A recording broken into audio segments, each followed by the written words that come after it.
విశ్వాసం కావాలి. ఇలాంటి పరిస్థితుల్లో ప్రియ దేవుని బిడ్డలారా, ప్రభువు మనతో ఉన్నాడు, ఆయన గ్యారెంటీగా వచ్చి తీరతాడు అనేటువంటి విశ్వాసం మనం ఎప్పుడు కూడా కోల్పోకూడదు. సముద్రం పొంగుతుంది, గాలి విసురుతుంది, దాదాపు అలా తుఫాన్లోనే ఆ పరిస్థితిలోనే 4 కిలోమీటర్ల పైగా వాళ్ళు ప్రయాణం చేశారు. వాళ్ళు ఆగల. ఎలాంటి పరిస్థితిలో? ప్రభువు లేని ప్రమాదకరమైన పరిస్థితిలో వాళ్ళు కొనసాగుతూనే ఉన్నారు. ఇది గుర్తుపెట్టుకోండి. క్రైస్తవ జీవితము ఆగిపోయేది కాదు, కొనసాగేది. గట్టిగా స్తోత్రం చెప్పండి. హల్లెలూయా. పరిస్థితులు ఇబ్బందికరంగా ఉన్న, అనారోగ్యమైన, కష్టమైన, నష్టమైన, వ్యాధైన, బలహీనతైన, నిందలైన, అవమానములైన, ఎలాంటి వ్యతిరేక పరిస్థితులైనా సేవ ఆగిపోకూడదు. క్రైస్తవకు మన భక్తి కూడా ఆగిపోయేది కాదు, అది కొనసాగుతూ ఉండేది. ఇది గుర్తుపెట్టుకోండి. అలా కొనసాగుతూ ఉన్నప్పుడు ప్రభు వచ్చాడు. అర్థమైందండి?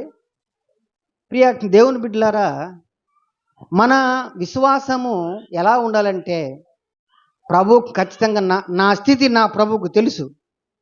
నేను తుఫాన్లో ఉన్నాను, భయంకరమైన పరిస్థితిలో ఉన్నాను, నేను చిక్కుల్లో ఉన్నాను, ఇబ్బందికరంగా ఉన్నాను.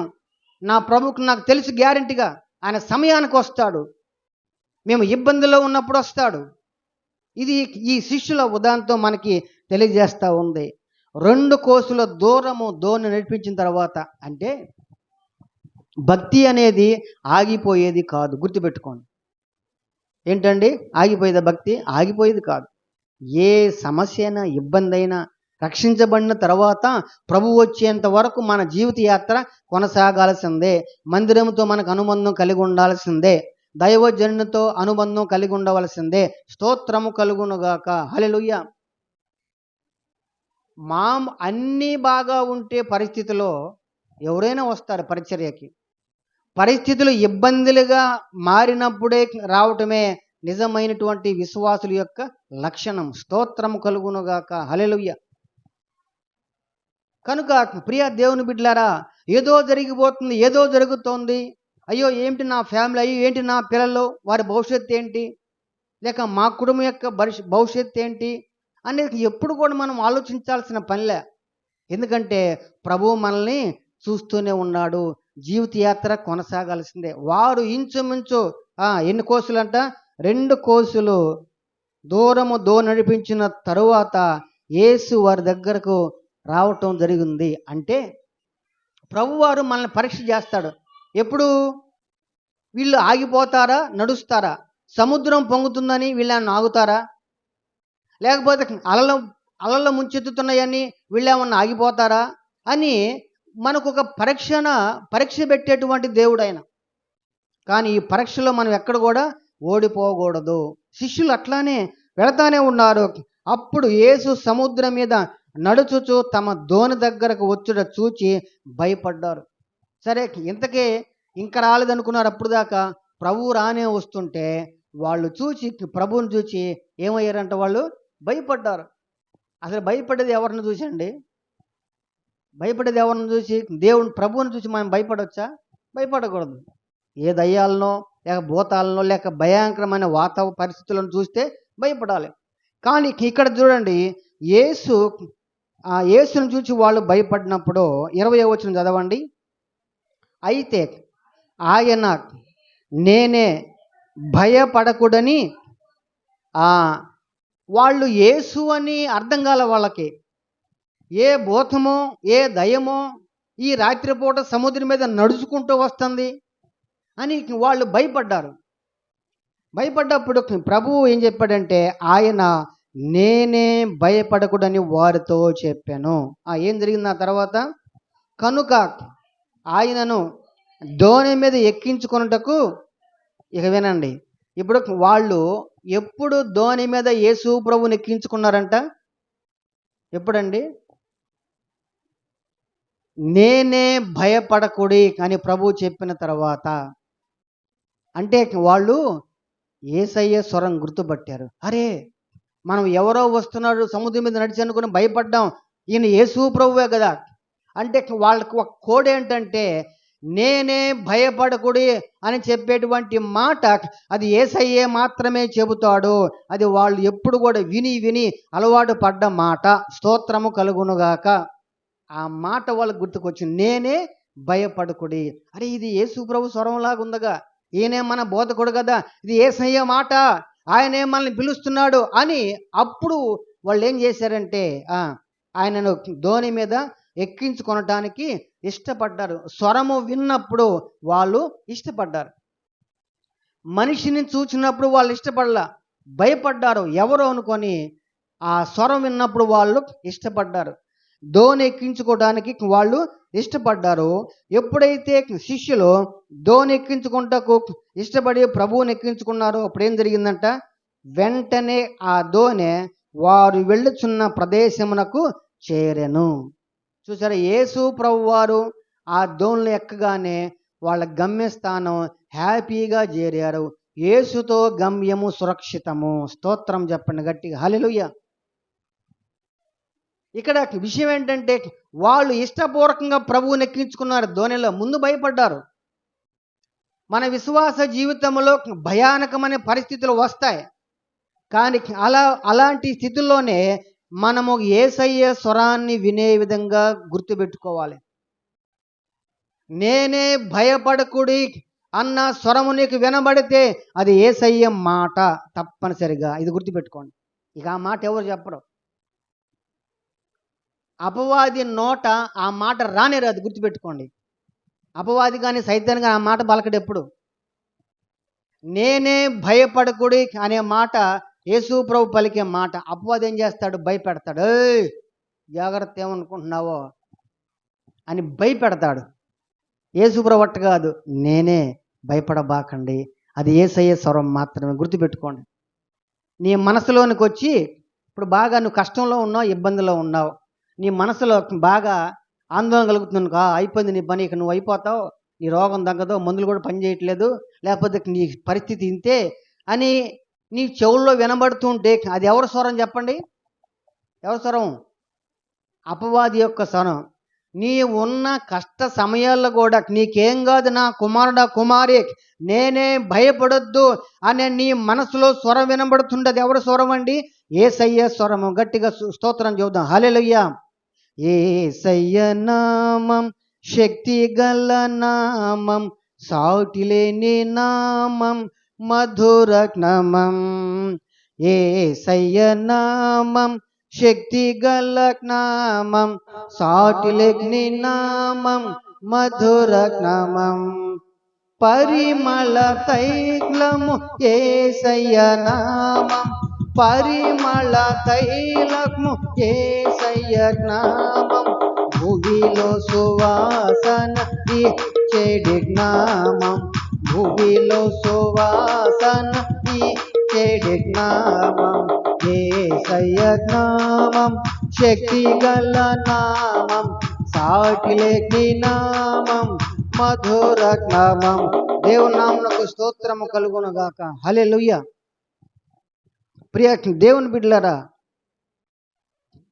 నేనే భయపడకుడి అనే స్వరము నీవు వింటున్నావు అంటే అది యేసయ్య స్వరం. గుర్తుపెట్టుకోండి. నీవు భయపడుతున్నావు అంటే, ఏ స్వరముకు ఏ పరిస్థితికి భయపడుతున్నావు అంటే అది దేవుని స్వరము కాదని గుర్తుపెట్టుకో. భయపెట్టే స్వరము అపవాది స్వరము.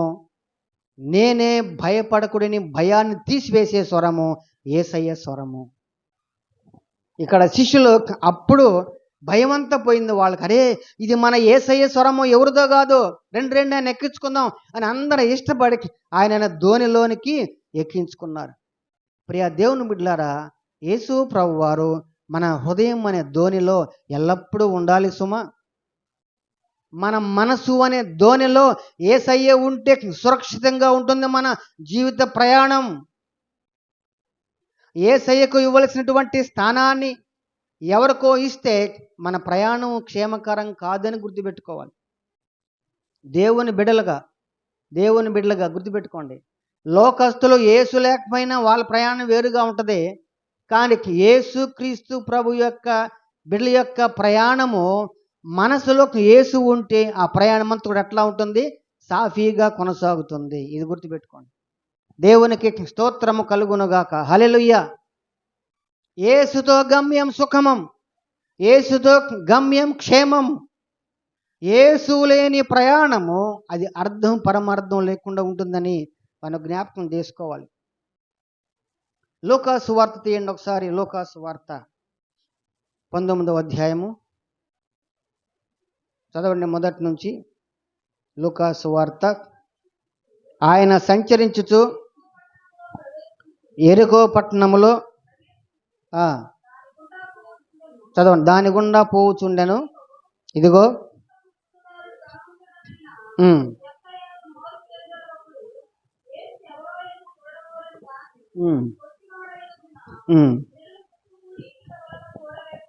ఇక్కడ చూడండి, ఈ ఉదంతం మనకు తెలుసు. జక్కయ్య అనేటువంటి ఒక ధనవంతుడు, ఒక గొప్ప ఉద్యోగి యేసు ప్రభువుని చూడాలి అని అనుకున్నాడు. కానీ ఈయన పొట్టివాడైనందున జనాలు ఎప్పుడు కూడా యేసు ప్రభు వచ్చినప్పుడు గుంపు కూడి ఉంటున్నారు. అందుకని ఆయన కుదరట్లా చూడటానికి. ఈయన చూద్దాం అనుకునే లోపు జనమందరూ గుమ్మి కొడుతున్నారు. ఈయన చూడలేక పోతూ ఉన్నాడు. ఇలాంటి పరిస్థితిలో ఓసారి ఈయన ఏం చేశాడు? మేడి చెట్టు ఎక్కాడు యేసు ప్రభువును చూడాలి అని. అప్పుడు ఏం జరిగింది చూడండి. అప్పుడు యేసు ఆ త్రోవను రానయుండిన గనుక అతడు ముందుగా పరిగెత్తి ఆయనను చూచుటకు ఒక మేడి చెట్టు ఎక్కెను. యేసు ఆ చోటికి వచ్చినప్పుడు కన్నులెత్తి చూచి, జక్కయ్య త్వరగా దిగుము, నేడు నేను నీ ఇంట నుండవలసి ఉన్నదని. జక్కయ్య ఎందుకు చెట్టెక్కాడు? ఎందుకండి? యేసుపురం ఊరికే చూద్దామని వెళ్ళాడు. చూద్దామని చెట్టెక్కాడు.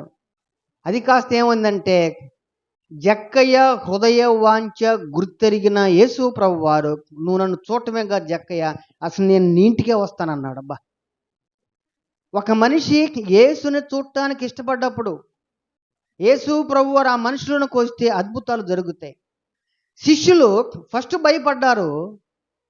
ఏదో భూతం అనుకున్నారు, ఎవరో అనుకున్నారు, ఏ శత్రువు అనుకున్నారు. కానీ నేనే భయపడకుడని ఆయన స్వరం విన్నప్పుడు యేసు ప్రభుని దోణిలో ఎక్కించుకోవడానికి ఇష్టపడ్డారు. ఇష్టపడేవాడికి ఏం జరిగింది? గమ్యస్థానం హ్యాపీగా చేరారు. వారికి ఏ ఇబ్బంది లేకుండా పోయింది. అలానే జక్కయ్య యేసు ఎవరో జనమందరూ చెప్పుకుంటున్నారు, ఊరికి ఒకసారి చూద్దాం అనుకున్నాడు. కానీ ప్రభువే దగ్గరికి వచ్చి నేడు నేను నీ ఇంట ఉండవలసిందని చెప్పినప్పుడు ఏం చేశాడు? 6వ వచనం. అతడు త్వరగా దిగి సంతోషముతో, అందరూ చెప్పండి, అతడు త్వరగా దిగి సంతోషముతో ఆయనను చేర్చుకొనెను. యేసు ప్రభువుని ఎలా చేర్చుకున్నాడంట? సంతోషంగా చేర్చుకున్నాడు. యేసు ప్రభు వారు వస్తాను అన్నప్పుడు మనం ఎలా చేర్చుకోవాలి ఆయన్ని? ప్రభువా ఈ ఆదివారం కాదులే ప్రభువా, ఈ ఆదివారం కొంచెం బిజీగా ఉన్నాను, నేను వచ్చే ఆదివారం రాయా అని మనమైతే అట్నే అంటాం. ప్రభువా ఈ వారం చుట్టాలు వచ్చారు, కొంచెం ఏమనుకోకుండా వచ్చే వారం రా అని మనం పోస్ట్ పోన్ చేస్తాం. కానీ జక్కయ్య అలా లేదు. ఎప్పుడైతే ప్రభు వస్తానన్నాడో వెంటనే త్వరగా దిగాడు. త్వరగా దిగి యేసు ప్రభువుని సంతోషంతో చేర్చుకున్నాడు. ప్రభువు మనతో మాట్లాడుతున్నప్పుడు వాక్యం రూపంలో ఉన్న ప్రభువుని మన హృదయంలో చేర్చుకోవడానికి సంతోషించాలి. స్తోత్రం కలుగునుగాక. ఇప్పుడు కూడా శరీరధారిగా ప్రభు ఉంటే నేను మీ ఇంటికి వస్తానన్నప్పుడు ఏం చేస్తాం మనం చెప్పండి? ప్రభు ఫస్ట్ మా ఇంటికి రా అంటాం. అవునా కదండి? ప్రభు మా ఇంట్లో ఏసీ ఉంది, నువ్వు మా ఇంటికి రా అని మనం ముందంటాం. అవును కదండి? లే ప్రభు మా ఇంట్లో మంచి సోఫా ఉంది రాయ్యా, మా ఇంట్లోకి ఈరోజు మంచి ఫిష్ ఫ్రై చేసాం ప్రభు, మా ఇంటికి రా అని మనం రకరకాలుగా పిలుస్తూ ఉంటాం. శరీరధారిగా ఇప్పుడు కూడా ఆయన మన కళ్ళగుంటే మనం కూడా చేర్చుకుంటాం. ఈనాడు ఒక విశ్వాసి యేసుక్రీస్తు ప్రభువుని చేర్చుకునేది ఎలా అంటే, వాక్యమయ్యున్న యేసు ప్రభుని వాక్యమును చేర్చుకుంటే యేసుని చేర్చుకున్నట్లే. స్తోత్రము కలుగునుగాక. అర్థమవుతుందండి? వాక్యం అంటే ఎవరు? వాక్యం అంటే ఎవరండి?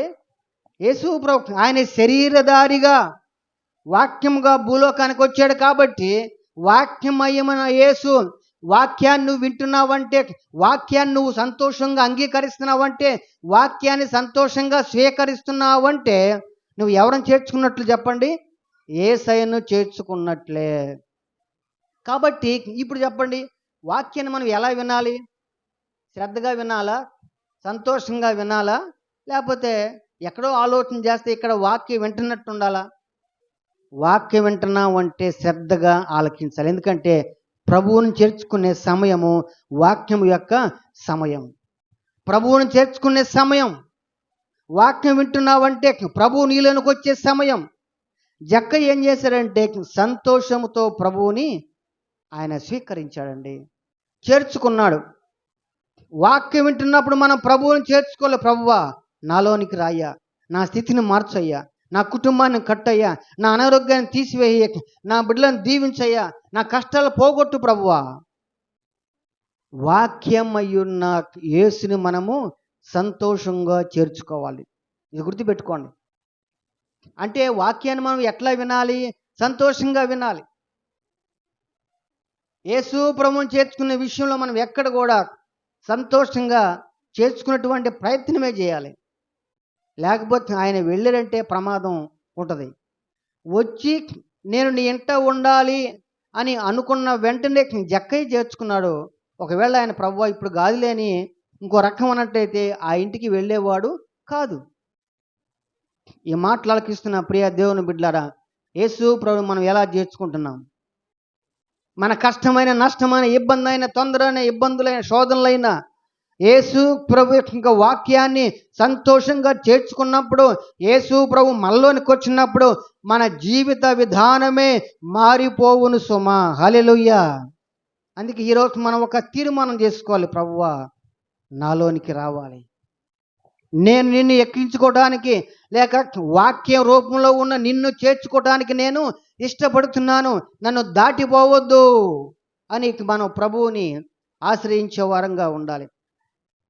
నా వేదనకు మితి లేదు, నా శోకానికి తుది లేదు, నీవుగాక జీవితాన ఆశయే రాదు. నా వేదనకు మితి లేదు, నా శోకానికి తుది లేదు, నీవుగాక జీవితాన ఆశయే రేరు. నా కోసం నీవు వస్తావని, నా ఆర్తధ్వని వింటావని, నా కోసం నీవు వస్తావని, నా ఆర్తధ్వని వింటావని ఎదురు చూస్తున్నాను, నిదుర కాస్తున్నాను, ఎదురు చూస్తున్నాను, నిదుర కాస్తున్నాను. దాటిపోబోకయ్యా, దాటిపోబోకయ్యా, యేసయ్యా నా దేవా, యేసయ్యా నా ప్రభువా, యేసయ్యా నా దేవా, యేసయ్యా నా ప్రభువా, దాటిపోబోకయ్యా, దాటిపోబోకయ్యా. దేవునికి స్తోత్రం కలుగును గాక. ఈరోజు మనం ఒక తీర్మానం చేసుకోవాలి. ప్రభువా నన్ను దాటిపోవద్దు, నేను సంతోషంగా చేర్చుకుంటాను. జక్కయ్య ఇంటికి నీవు వచ్చావు కదా అని సంతోషంగా చేర్చుకున్నాడు. శిష్యులు నిన్ను దోణులు ఎక్కించుకోవడానికి ఇష్టపడ్డారు. ప్రభువా ఈరోజు నా ఇంటిలోనికి, నా మనసులోనికి, నా అంతరంగంలోనికి నిన్ను స్వీకరించడానికి ఇష్టపడుతున్నాను. ఇది మన ప్రార్థన అయితే, ఇది మన తీర్మానం అయితే ప్రభు మన దగ్గరకు వస్తాడు, మనం దీవించబడతాం. గుర్తుపెట్టుకోండి. అక్కడ చూడండి, తర్వాత వచనం చదవండి, 6వ వచనం 7వ వచనం. అతడు త్వరగా దిగి సంతోషముతో ఆయనను చేర్చుకొనెను. యోహాను సువార్త 19:7. అందరూ అది చూచి ఈయన పాపి అయిన మనుషుని యొద్ద బస చేయ వెళ్ళనని చాలా సణుగు కొన్నికి. వినండి, ఇప్పుడు ఏం జరిగిందండి? యేసు ప్రభువారు జక్క ఇంటికి వస్తే యేసు ప్రభువుని జక్కయ్య చేర్చుకున్నందుకు ప్రజలు ఇచ్చే ప్రతిఫలం ఏంటి? ఏమంటున్నారు? ఇతడు పాపి అని ముద్రేశారు. యేసు ప్రభువారు ఆ ఇంటికి రాకపోతే ఈయన పాపి అనేవాళ్ళు కాదు. మీకు ఒక సంగతి తెలుసండి? ఇక్కడ కొంచెం ఆలోచన చేయండి. భక్తి అనేది ఎట్లా ఉంటుందో మనం గ్రహించాలి. యేసు ప్రభువారు ఆ ఇంటికి రాకపోతే జక్కయ్య అంటే అందరికి భయం అండి. అందరికి భయం. లంచాలు భయంకరంగా వసూలు చేసేవాడు. ఇవ్వకపోతే జైల్లో పెట్టించేవాడు. గవర్నమెంట్ అధికారి. జక్కయ్య అంటే గడగల్లాడేవాళ్ళు జనం అందరూ కూడా.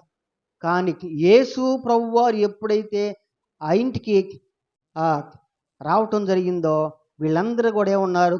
పాపి అయిన ఈ మనుషుని యుద్ధకి ఆయన వెళ్ళాడని చెప్పారు. మీరు ఒక విషయం గమనించాలి. మనం యేసు ప్రభువుని నమ్ముకున్న తర్వాత, సేవలోనికి వచ్చిన తర్వాత, భక్తిలో ఎదిగే కొద్దే లేనిటువంటి కష్టాలు నష్టాలు మనకి వస్తూ ఉంటాయి, ఫాలో అవుతూ ఉంటాయి. యేసు ప్రభువుని చేర్చుకోకపోతే జక్కయ్యని పాపి అనేవాళ్ళు కాదు. జక్కయ్య గారు మీకేమండి ఉంటే లోపల ఉండదేమో, మీకేమండే ధనవంతులు అందరూ వడ్డీకి లైన్లు కట్టేవాళ్ళు జక్కయ్య దగ్గరికి. ప్రియ దేవుని బిడ్డలారా, సమాజం ఎలాంటిదంటే మనం ప్రభువుని చేర్చుకొని ప్రభువుతో జీవించేటప్పుడు అన్నిసార్లు అనుకూలంగానే ఉండవు, అనేక సార్లు ప్రతికూలంగా కూడా మారతాయి. జక్కయ్యకి కూడా మారింది. ఇప్పుడు ఇతను పాపి అయినా అని ముద్ర వేశారు. చూడండి తర్వాత, జక్కయ్య నిలువబడి ఇదిగో ప్రభువా, నా ఆస్తిలో ఇక్కడ ఆగుదాం. జక్కయ్య అన్నాడు, ఇదిగో ప్రభువా, నా ఆస్తిలో సగం బీదలకు ఇచ్చుచున్నాను అన్నాడు. ఇక విందాం.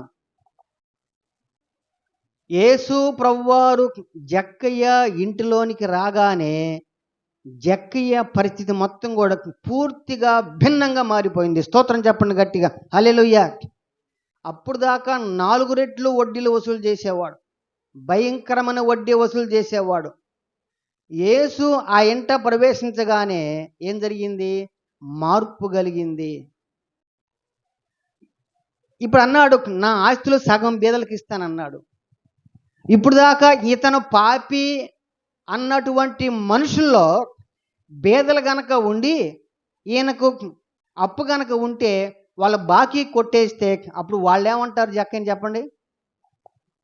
అప్పుడు దాకా ఏమన్నారు?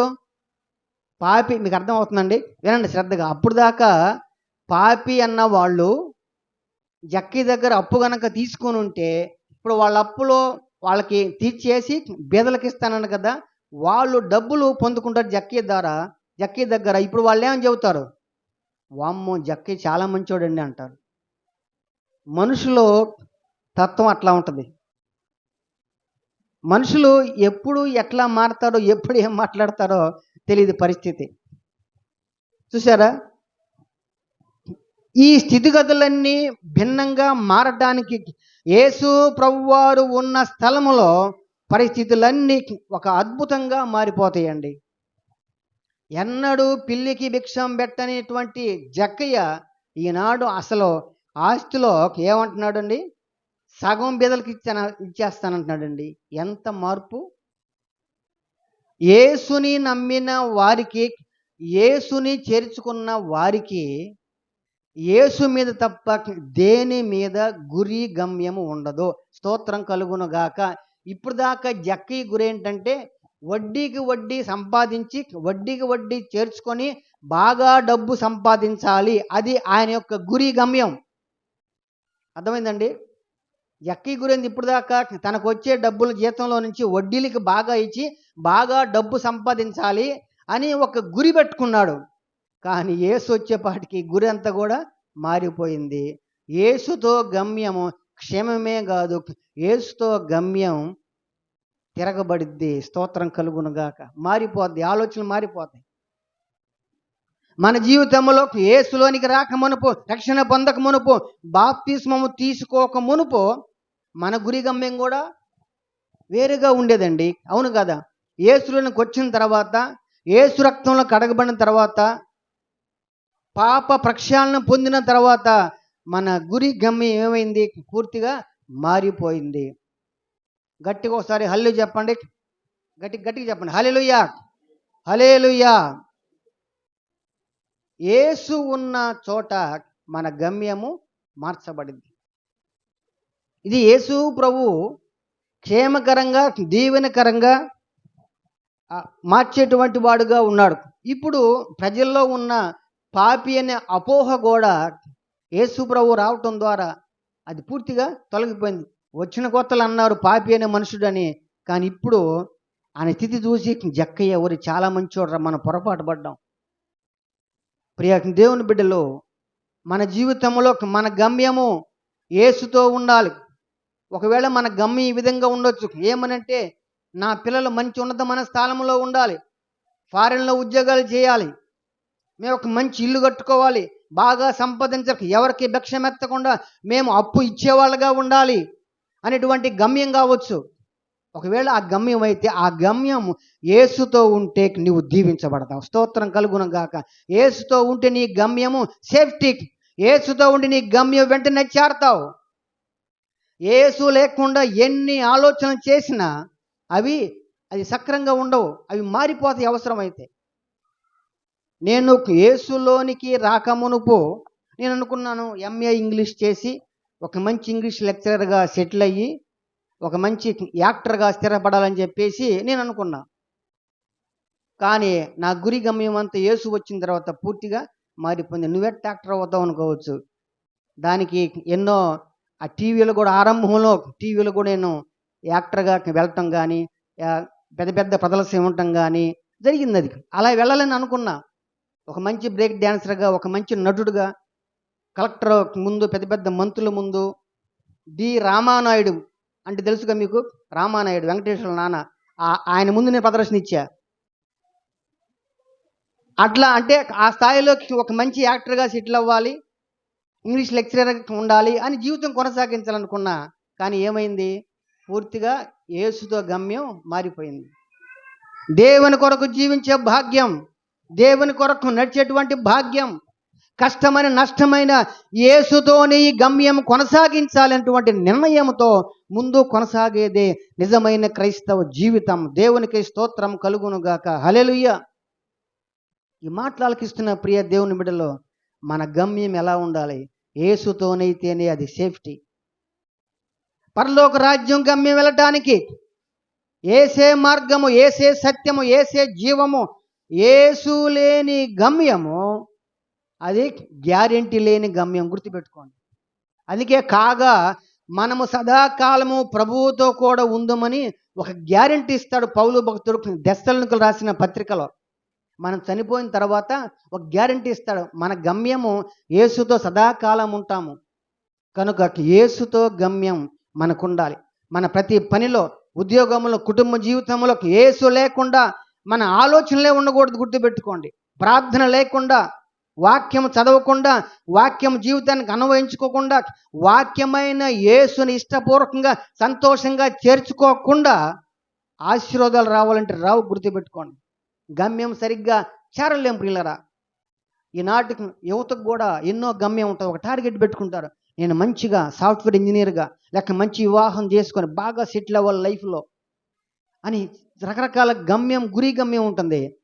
ప్రియ సోదరుడా, ప్రియ సహోదరి, నీ గమ్యం, ఈ లైవ్లో చూసిన వారు కూడా మీ గమ్యము మంచిగా ఉండాలంటే ఇది యేసుతో సాధ్యం. యేసయ్యను స్వీకరించండి, యేసయ్య వాక్యాన్ని వినండి, యేసయ్య వాక్యానికి లోబడండి. యేసయ్య వాక్యం ఏం చెబుతుందో దాన్ని స్వీకరించండి. సంతోషంగా మీ గమ్యము అద్భుతంగా దీవించబడుతుంది. నాకు తెలిసి ఎంతోమంది యేసు లేని గమ్యం కలిగి ఉన్న వాళ్ళు ఎంతో నష్టపోయి సరిగ్గా జీవితాన్ని కొనసాగించకుండా ఉండేవాళ్ళు నా కళ్ళ ముందు కోకొల్లగా చూస్తూ ఉన్నాం. లక్షన్నరకు జీతం పైగా నెల జీతం అండి. ఏజ్తో సరైన గమ్యం లేకుండా ఎప్పుడు అప్పులు, ఇబ్బందులు, అన్ని ఆర్థిక కష్టాలు ఎప్పుడు వడ్డీకి తెచ్చుకోవటమే. నాకు గనక 1,50,000 జీతం అయితే నెలకి ఈ పాడికి పల్లెలోని పెద్ద కోటీశ్వరుడు అయ్యేవాడిని. నిజమండి. చాలామంది యేసుతో గమ్యం లేని పరిస్థితులు ఇలా ఉంటూ ఉన్నాయి.